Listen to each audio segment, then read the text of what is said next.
ఓం శ్రీమాత్రే నమః. నమస్తే అండి, ఎలా ఉన్నారండి? అంతా బాగున్నారా? నేను కూడా బాగున్నానండి.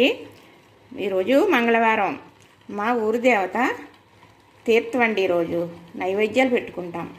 సోమవారం సంబరం జరుగుతుంది, మంగళవారం తీర్థం జరుగుతుంది అనమాట. అమ్మవారిని మనం భక్తి శ్రద్ధలతో కలుసుకోవడం అనమాట. మన పుట్టింటి ఆడపడుసు వస్తే ఎలాగ ప్రేమగా చూసుకుంటామో అంతకన్నా ఎక్కువగా ఆవిడకి ఇలాగా మరి గౌరవించుకోవడం. ప్రతి ఒక్కరు కూడా ఊరి దేవతకి నైవేద్యం అనేది పెట్టుకోవాలి.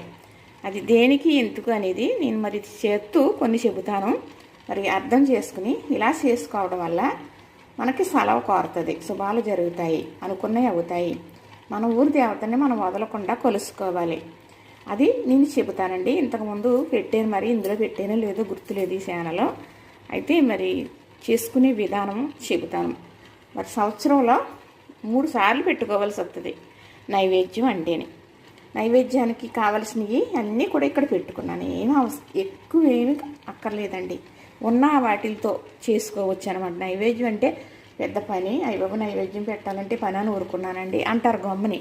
లేదండి, ఏమీ లేదు, చక్కగా మన ఇంట్లో ఉన్న వాటితో చేసేసుకోవచ్చు అన్నమాట. సందర్భాన్ని బట్టి 3 సార్లు పెట్టవలసి వస్తుందండి నైవేద్యం.